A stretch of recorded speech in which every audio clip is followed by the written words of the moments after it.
a lot of consumer brands at our stage can just focus on, I buy more inventory, I run more ads, and I make some more product, and that's it. We're almost running two businesses because we have the consumer brand, but then we're building like this gnarly tech platform. It's a very complicated business to run, which is both good because it's difficult for someone else to do it. But at the same time, it is kind of crazy that we have to basically run two businesses.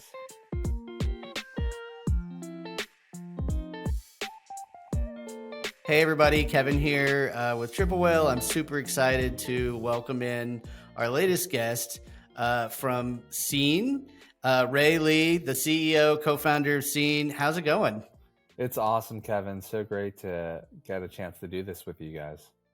Well, super excited to get to know you and talk a little bit of shop about what you guys have been doing and wow, I was really fascinated, and we don't have to live there, but I think we have to start a little bit at the beginning, right? Because it sounds like you went through a few permutations of what SENE was going to be before you really kind of struck that eureka moment. Can you tell me a little bit about how things got started and move forward from there? Yeah. So as context, at SENE, we make sizeless clothing using AI, but it wasn't always this way. And I think we had a road of building the company that's so different from a lot of other companies out there. And probably, hopefully our failures that led into our growth is an encouragement to other founders who don't have success right out of the gate. For us, honestly, it started as a nights and weekends project while I was working full time in brand consulting, and I was tired of making PowerPoint decks that never became real, and thought it would be cool to build a brand from scratch that was really customer centric. But the initial concept was really cheap custom suits that were more stylish, totally different than what we are now. I was traveling internationally and doing these brand workshops for a company, and I spent a weekend in Shanghai, had some custom stuff made, and I was like, "Oh, this is quick and affordable. We should make a brand behind this." That was it. Here's And then, how hard could it be, right? yeah, exactly. And I think a lot of the journey was around building up belief that we could tackle a bigger challenge. So, nowadays we are challenging the entire way the fashion supply chain is made. We're reimagining how people can experience clothing and calling for us to move away from the standard size system. So it's a big tall order. I would have never dreamed of doing something like that early on. It just seemed like, who am I? I have no experience in this. Um, Sure. but I think just along the way, realized that the opportunity to really build something that would be special for people, where so many people are in between sizes. You always hear about the schmedium, and between a small, as people are like, I'm between a small and a medium, or I'm between a medium and large, and or whatever. And that actually represents about 70% of the world's population. So it's the majority is like that. And but we tried opening a store in LA. That was in end of 2016, signed the lease. 2017 opened. 2 years later, almost ran out of cash. 2 months of runway left. Not enough money to cover payroll. Took out a Shopify capital loan that covered payroll, subleased the store, pivoted, was hustling doing pop-ups at WeWork, relaunched on Kickstarter, like got rid of everything we sold, relaunched the entire concept in May 2019 on Kickstarter. Actually did super well. And then that funded the start of our journey with what SENE is today. So we were really what everyone knows as SENE really started in May 2019, but there was an earlier version of the business that was entirely self-funded. One of the things that I've heard you mention that I was really fascinated by was that, like, with that pivot, right, with the Kickstarter thing, that it really just seemed to ignite right away. So can you take us to that point? And then, obviously there was something about the way that you guys were putting yourselves out there that really started to click with people. Yeah. So there was, I think we had started to see the trend of men's athleisure, like that was like the Lululemon ABC pants, a great example. A lot of guys are really into that, and just thought that was fascinating. This convergence of clothes that were not workout or loungewear, but that was still using athleisure material. And we had thought we've never seen that done with custom. And so that was an early insight of that's a really easy product to explain. Custom athleisure fabric, Right. easy. You get it right away. And we had realized that all custom companies up to this point had a generic product, and we're trying to push the custom part really hard. And part of our pivot was the realization that we had to make distinctive products that were unique on their own, that our marketing had to be at the product level, not the brand level. And so we already kind of knew when we started working on that relaunching with this flex tech suit that this was going to be this product felt like it was going to work. We had done some testing with it. People seemed to really like it, and we were like, wow, it's way easier selling this product. um, but yeah, the Kickstarter was basically our last shot to make things work, and it had to work. And it was funny because I think we set a goal of, I don't know, like 10,000. And Oh, then so pretty modest. yeah, Yeah. super mod. Well, you also have to game the system because you need to hit your goal really quickly. You're right. Or it Um, doesn't fund. Right. that, Sure. exactly, and because you need to hit it in a certain time frame in order to get pushed to the next level of exposure to the entire platform. But I Yeah. think we hit it in 30 minutes or something like that. Oh my God. Yeah. So and it was, we had a small base that we were working with at the time, and but yeah, it was just incredible because the side note, we knew how hard it was to size people. Today we use SmartFit Quiz, and it's like it's an AI engine that we built. But before, we used to measure people in person. And actually, the day that we launched on Kickstarter, we were doing a pop up at a WeWork, and we were measuring people. And each transaction took 30 minutes to measure someone, and go through the whole thing. And then we saw the numbers just start popping on the Kickstarter. We're like, this is So are you way like, better. is it like, are you in the middle of an inseam and then checking your phone? Is that what's Yeah, no, that's happening? exactly right. That's exactly It's, right. And we it's were like, amazing. "Oh my god, we don't have to do these kind of pop-ups anymore." Yeah. It was amazing.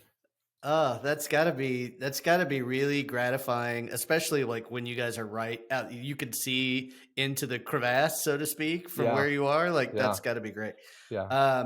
But also, like I would imagine, somewhat startling, right? You're like, okay, so people like it, they really like it, and Mhm. now we have to go probably make this quiz a little bit more sophisticated. We've Yeah. got to figure out whatever the nuanced version of this successful version of what we're Yes, doing is. yes, Like, what yes. do you do there? Like, how does that happen? I mean, I honestly think we were very fortunate in how things played out because we had this 2-minute video we made for Kickstarter, and we put it into Facebook ads, and it just did super well. Amazing. I mean, that never happens, right? But we just threw it on, and we, made a few different cuts, but it just started performing. Up to that point, we had probably lost quite a lot of money trying to run Facebook ads, and we couldn't get anything close to remotely working. And then we just took the Kickstarter creative, put it into ads, and it immediately started working, and we could start scaling really quickly behind it. And to your point, it was startling because I think we had years under our belt of trying things and being like, this is going to work, and it doesn't work.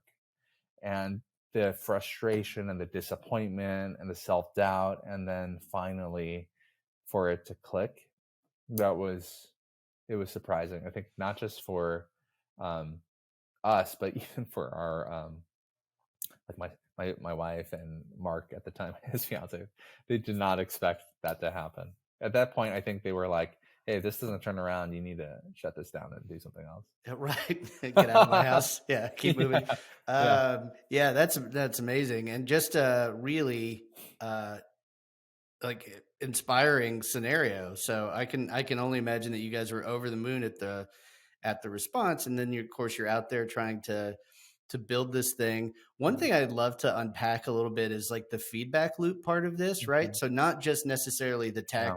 tech, which I want to talk about also, but the idea that I assume that when you guys are like, Mhm. oh God, we've got 2 months worth of runway left and we need to shift and this needs to be something different. And here's how we're going to position ourselves. Some of that has to be you guys getting to know and talking to the people that you were already working with, or the people who had expressed interest Yeah. in your model? Yes. What are those conversations like? What questions are you asking them to try and, make sure that you guys are going to stick the landing with what ultimately became a successful move? Yeah. So I think, people talk about product market fit, and a variation that is product market channel fit. And it was clear to us that all three were wrong. And so, our channel at the time was the store. Our product was, even though we were trying to sell cooler casual items, still mostly people are coming in for wedding suits. And then, our market ended up being a lot of people who were getting married. And that was the total opposite of our vision of like, let's make custom mainstream and let's do casual items. So um, we decided, I think it was about 5 months before the Kickstarter, where had the idea of like, oh, let's figure out, um, let's try this athleisure plus custom concept. So we made some samples, we put it in the store, and tried selling it as like a beta in the store. And we were just shocked at how much easier it was to sell this product than it was everything else we had. Oh, Um, wow. yeah, it was shocking, and we didn't have to tell this whole 30-second thing. It was in a few seconds. You got it immediately, and people very quickly either self-select it in or out, which is kind of what you want.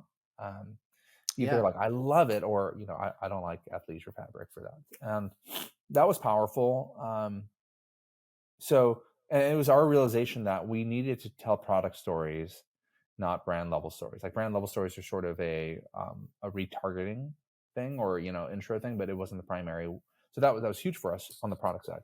On the market side, we realized that if we go after this audience that wants to look good but travels a lot, that's a very clear storytelling thing. It's very clear if you either travel a lot or you don't, and you just know. And Right.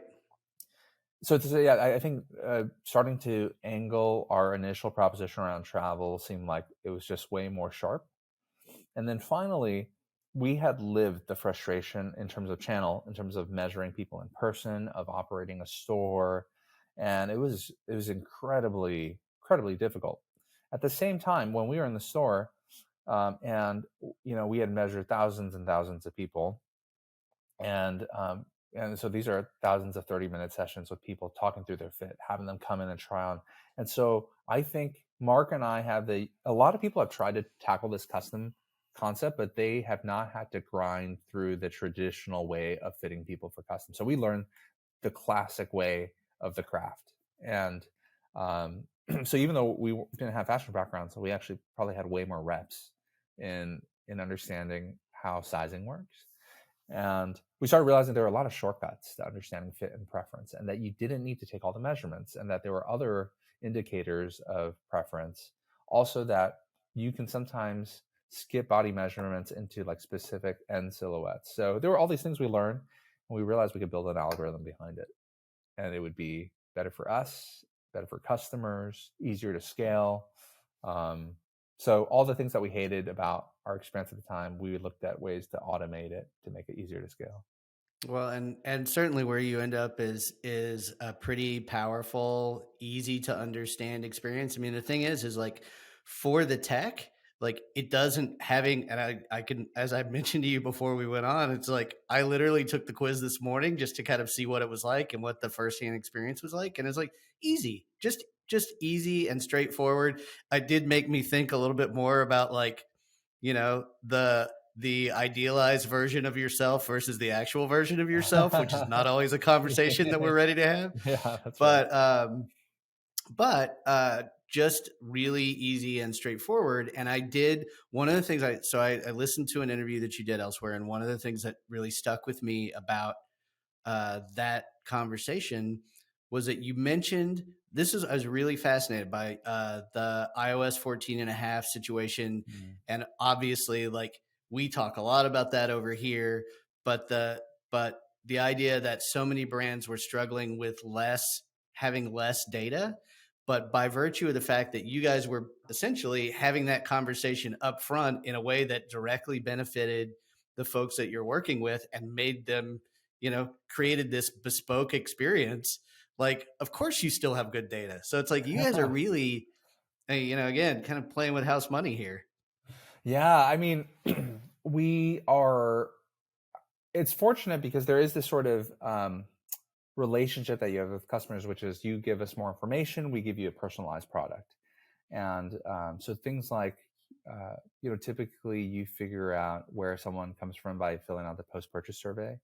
Um, a lot of people are filling out that information when they take the quiz.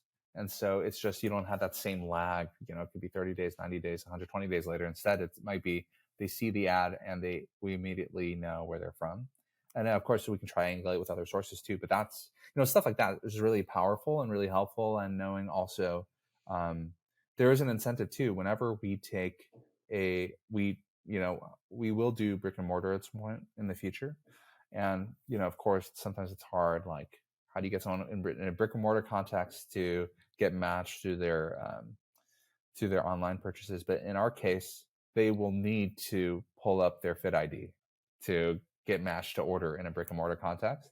So there's Yeah. just like it's much easier to have a full picture with people. Now that being said, I do think iOS 14 affected us to some extent, but I mean, honestly, a triple whale has been super helpful for us to have like I think triple whale plus smart fit together has helped us to have like a lot of confidence in the way we're making decisions on marketing. So I think Awesome. Yeah, no, all of that together. and not necessarily intended to elicit a plug, but Mhm. great. That's great to hear.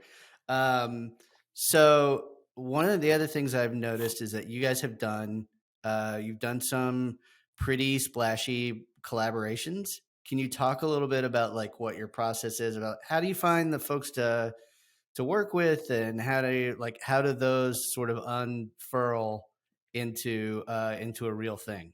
Yeah, it's a great question. So we did a collab with a UFC champion, Carlos Condit. That was our first. We did a custom denim collab, and then we last year we did a collab with a Peloton instructor, Emma Lovewell. They got picked up in Vanity Fair. People, it sold super well, which is what's most important, and it brought us into a new audience. And I think the way I think about it is first to your question, it all came through cold DMs. So we DM'd them, Oh, that's awesome. and there's no relational contact. Now, some of the ones in the future, like we're working on a collab for. We actually haven't told anyone this, so you're the first one hearing, Kevin. Is we're working on a collab with Visco, like the app, the Visco's Oh, cool. co-founder, and Greg Lutz, and working with him on doing like a capsule with him. So he's a Amazing. friend, and we met him through like he started as a SENE customer, but like but for those first two, it was honestly just thought they would be a good brand fit. DM them, and incredibly helpful for us. I think there's a analogy of there's an island off of like LA called Catalina Island. Yeah. And I took you have to take the ferry out there. So we had taken the ferry, and I remember seeing this kayaker who just kind of was following the ferry, and he was in the wake of the ferry, and he didn't have to paddle at all. The wake actually pulled him out into the ocean. And that's what the way we think about collabs, which is that like we want to anchor ourselves to something that's bigger, and we still have to work hard, but we get pulled in the wake, and it helps us to grow faster than if we were having to paddle on our own the whole time. And we definitely Sure. saw that with the Emma one. It would just it did super well, really accelerated our growth. And we really, as a small brand, need other sources of validation that they're legit and they're all right. So yeah, collabs are huge for us and a key part of our strategy.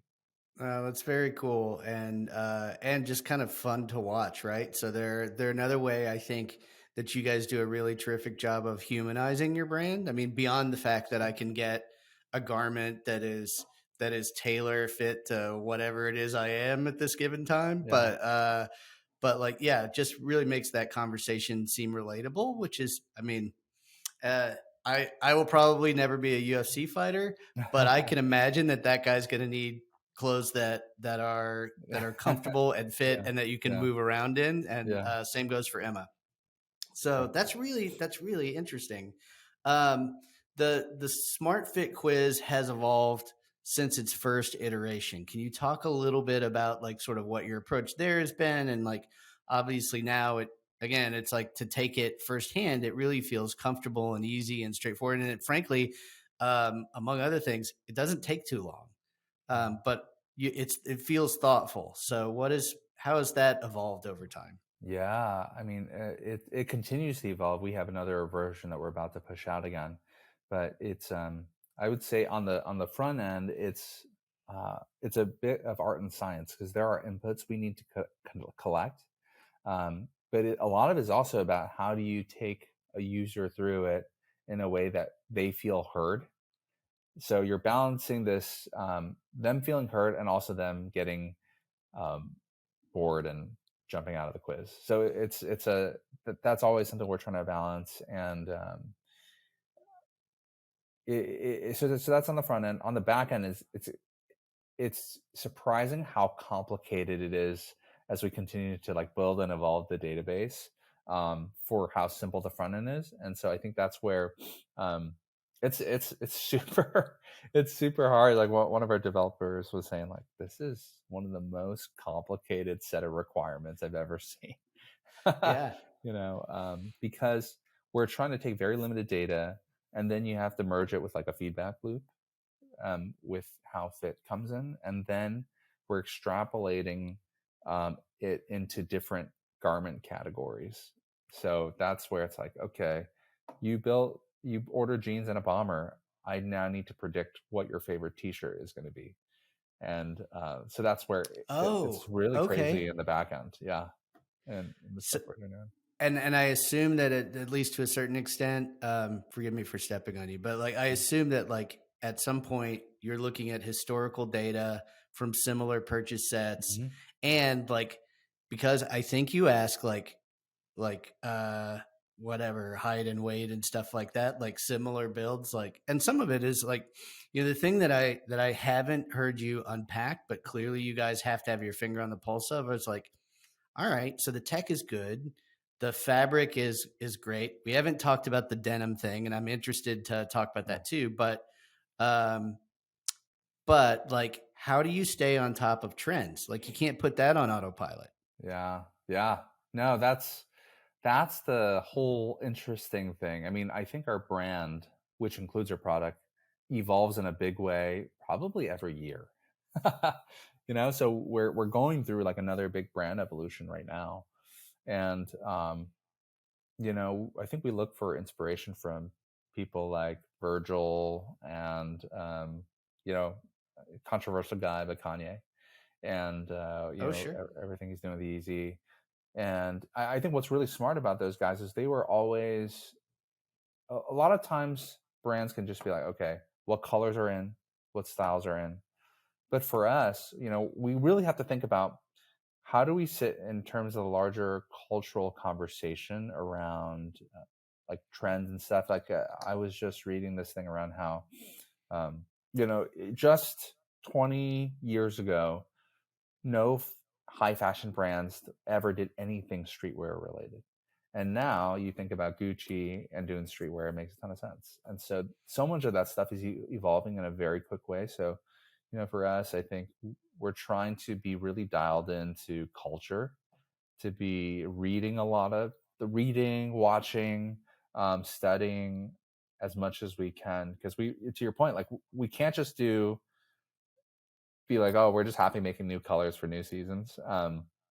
We have to actually really study the the craft of fashion and where it's going and all that. So that's something that's really I'm responsible for and I have to work on pretty closely.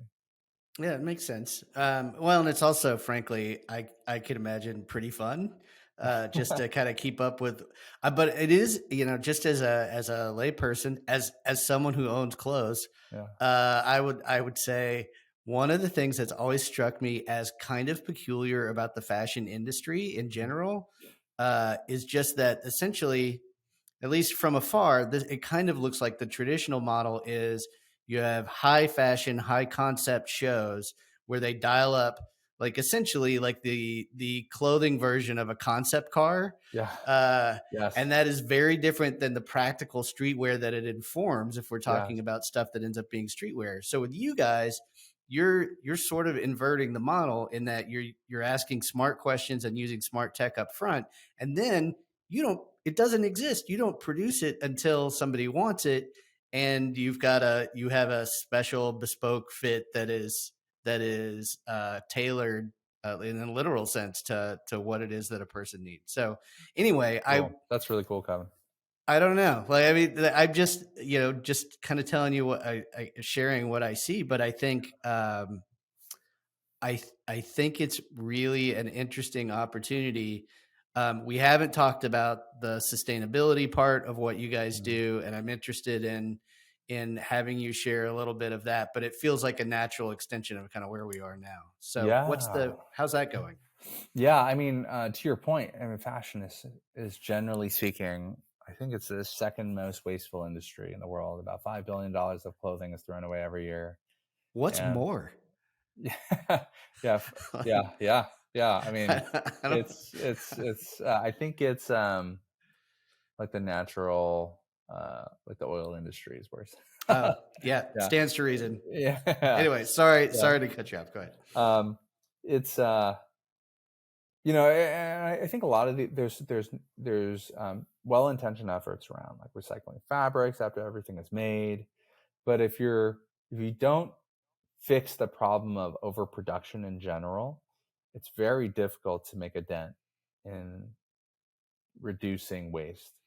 And so for us, I think that's something we're really excited about is like we only make a garment if there's someone there to wear it. And then there are inevitably we'll have some stuff that's getting remade or gets returned. So our return rates are super low, like it's about a like half of what the industry is, between a third and a half depending on like the product category. And as SmartFit gets better, it continues to drop. But what's kind of cool is we're even with stuff that gets returned, we're able to then run these like periodic sample sales and sell out of that stuff really quickly. Like we recently ran a sample sale and of like a bunch of inventory we need to offload, and um, it enables people who can't afford SENE to get in at a good price. And then I think we sold out of the sample sale in half an hour, and we launched it at midnight. Amazing. And so many people were pissed because they're like, I clicked on the link and it's gone. Yeah, yeah. You So snooze, you lose, man. yeah, yeah, yeah. So, that's cool. So we're just trying to figure out ways. It's good for business. It's better for the environment. It's, frankly, like way easier to plan from an inventory planning standpoint. And Hmm. then, I think we're also trying to use more sustainable materials. So our our FlexTech fabric is the area of needs greatest improvement. It's 50% recycled. We'd love to figure out how to get it to close to 100%. Performance fabrics are difficult in that way. Our denim fabric, we use a mill that in Japan that recycles the fabric, the water that's used for dyeing, so clean you can drink it. And Wow. then our t-shirts are made here in LA. It's made of Supima cotton, which is generally considered the best quality cotton you can get anywhere in the world. It's because Supima, that sort of certification means you can trace where the grain is from, and it has to be U.S. grain. And so it's from wheat in the U.S. or grains in the U.S. and then it is cotton in the U.S. and then it is milled in L.A. and it's cut and sewn in L.A. in 3 days. So we're really trying to move to this model of um, really sustainable, clear, transparent supply chain, very fast delivery. With our t-shirts, it's sort of like where we want the future of the model to be. Our t-shirts are they ship in 3 days from when you order, and we want to see that happen ultimately for all of our custom items. Yeah, that's really cool. I decided at some point that I'll wear any t-shirt if it's soft enough. Like I've just gotten to it's like I woke up one day and I was like, nope. I have really great shirts that are uncomfortable to wear that it's like I'll just never put that on again Yeah, because it's not comfortable. So yeah, yeah. it really makes a difference. And it's like once you get spoiled, you'll never go back It's so true. to the other way. Yeah. Um, how what's your mix in terms of like male and female customers? I mean, it seems like you Yeah, guys serve both men and women. A little bit of the site, of course, it's probably just because that's what I'm digging into. It's like yeah. the suit stuff is very well represented. So, like, Mhm. who's your audience? Yeah, it's about 40% women, 60% men, and Makes it's sense. interesting because, I think we have definitely more room to grow on the women's side because what's really interesting is that men have had a lot of custom offerings for a very long time. So they're actually much more familiar with how the process works, whereas women require a little bit more education. And then we find that collabs are very helpful in terms of driving like acceptance and adoption of size lists for women because I think for a lot of women they're like this is too good to be true. Like I'm too difficult to fit. So Right. like it's great, but I have a weird body. And so, Or they've just been disappointed. Yeah. yeah, yeah, yeah. So that's the interesting thing on the women's side, but that's actually what we're you know, uh I think it's just kind of cool because you can't really even think of a custom offering for women that's for any really category. So I think that's Yeah. definitely something that's kind of fun to work on. Oh, I can only imagine. That's really, really fascinating. So, I have a couple other questions. So, talk a little bit. I'm a community nerd, obviously. Talk a little bit about what you guys have done to sort of bring people together, or the shared experience of owning your clothes, and what you have heard in terms of consumer feedback and how they're, do you have folks who are out there helping each other solve some of these problems? Yeah, it's a great question. I would say that the biggest way in which we've facilitated community is we've actually we've raised 1.1 million so far, and a lot of them are our customers. Awesome. So we have run like crowdfunding through Seed Invest, and and so through that process of a lot of people coming on board as investors, they've gotten to know each other. So that's been kind of cool. Haven't done too much IRL stuff because of a lot of our Well, journey has been during the pandemic. yeah. Uh, but yeah, I think those are that's been probably the coolest thing to see is as we were looking at, nowadays we don't really have time to, but in the early days we'd look at all the transactions and like stalk everyone that was coming through. And then we were kind of amazed at the type of people that were buying from us. And then we're like, it'd be really cool if they could become investors. And then, some of them did. So No, that's it's well, and obviously the highest praise, right? So, can you touch on the VIP program? Like, what's happening there? How yeah. exactly does that work for you guys? Yeah. I think most loyalty programs are terrible. And, but we thought that airlines actually do a decent job and people feel proud of their status. And so I think, we're still scratching the surface of the VIP program, but I think the model resonates a lot because people seem to care about what their status is. So Yeah, that's interesting. And then we kind of give them early access to new products. There's a version of the site that's only available to them, and then we're starting to develop some like special experiences for our VIPs as well. But yeah, I think like directionally, definitely the right model finally because we've tried a bunch of things, and then um, yeah, I think we want for us, it's really important. Like if we have your personalized fit and you did all the work to take the quiz and to try it out, and if you had to do any fit adjustments, we need to somehow reward you for staying with us. So yeah, yeah, stands to reason. And again, it just sounds like the product of you know, taking those steps with them along the way. So it's like they feel like they know you, you've been through this experience together. Then they get like I was really fascinated just to poke around. Like I just hit the Facebook group and whatever. And somebody was talking about like, he bought one and then he bought another one. And then, people were like, how's that yeah, working for you? Anyway, it was just, yeah, that's so, right. the conversations are real, which is pretty interesting. Um, how are you guys positioning yourself for Q4? Yeah. So for Q4, we have two things. So one is, we're going to go big on Black Friday. So a lot of work just gearing up for that. And then on December is actually historically a slower month for us, which is Oh, not for okay. everyone else. And that's because, so we have like a massive November, and then December slower because it's, in the past, it's always been difficult to gift custom for people Right. because you might not have something in hand when you're swapping gifts. This year should be a little different. So we've like tried actually really hard this year to have a bunch of things in place for December. So one is our t-shirts are a really quick turn, whereas in the past, um, the suits can take 2 to 3 weeks, or the denim too, and it's just hard for gifting, and especially last minute gifting. So one, we have products now that you can gift that are super quick turn, and then we have a lot of like um, fun gift with purchase type of stuff that's like very exclusive this year for December. So fingers crossed for a bigger December. We're still in the midst of problem solving for December. Makes sense. Yeah, I think everybody's like it feels like that season gets started earlier and earlier every year. And Yeah. what's the joke I've been saying around the office? What is it, July already? So Yeah. it's Yeah. it is everybody's like is sort of now it's go time. So it will be excited to see what you guys do. Thank you. Um you know, ultimately, I guess we can't wrap this up without me at least asking a little bit about your marketing mix and like what you guys have done to put yourself out there. Obviously, there's a lot of chatter and word of mouth that goes along with Kickstarter campaigns.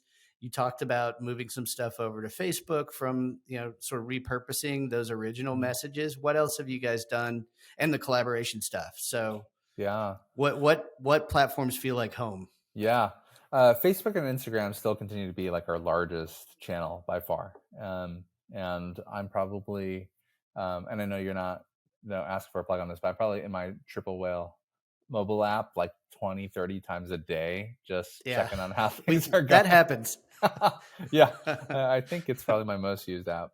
Um, so Facebook and Instagram still by far our biggest channel. TikTok is like moderate in there, and then we do some influencer, and then the collabs are like the really big investments for us. Those Yeah. take a while to set up and to execute, and so ultimately we want to get in a cadence of doing a few a year, um, but you know, the still Facebook and Instagram. I know a lot of people are hyping other channels or hating on Meta, but we still like them a lot. Yeah. Yeah, if it's not broke. Yeah, Yeah. that's amazing. Okay, just a couple more questions and we'll give you your day back. But did you guys so let me make sure that I have my head around this. Did you guys just raise? Like, are you like is that informing what? Like because you're not is that going into your AI process? Is that where if in fact you did put some additional funding together. Yeah. And you talked about your consumers helping to fund that. Like, what Yeah. are you guys focusing on? How are you implementing that new injection? Yeah. Well, we raised a round that closed at the in January this year. Okay, So that cool, was the most recent round. So our lifetime amount raised is 1.1. awesome. Um, you know, we're considering raising again. There's some like inbound. There's always people inbound and Of interested. course, But I think for us, a lot of it is one. Most of the money is going toward building smart fit. A lot of consumer brands at our stage can just focus on, I buy more inventory, I run more ads, and I make some more product, and that's it. We're almost running two businesses because we have the consumer brand, but then we're building like this gnarly tech platform. And I I remember there was a VC who was pretty skeptical about what we were doing, and she was just saying companies usually when they get to like 50 million to like 70 million, they have to build infrastructure that like is required for $100 million organization. And she was like, I think you guys will have to do that sooner. And that's very true. Like we are super it's a very complicated business to run, which is both good because it's difficult for someone else to do it, Right. but at the same time, it is kind of crazy that we have to basically run two businesses. Well, also, again, I think high praise to you guys because clearly you're out there pushing it. People are really responding to and love what you're making, and just what a treat it was to Thank spend a you. little bit of time with you this morning. So, by Thank you, all Kevin. means, enjoy the wine country, Thank you. and in the meantime, and I hope I'll see you in a few weeks in LA. Yeah, that'd be Um, awesome. Okay, cool. Well, in That'd the be awesome. meantime, Ray and Scene will be rooting hard for you guys in Q4 and wish you nothing but great success. Thank you so much, Kevin. This is such a blast to get to chat.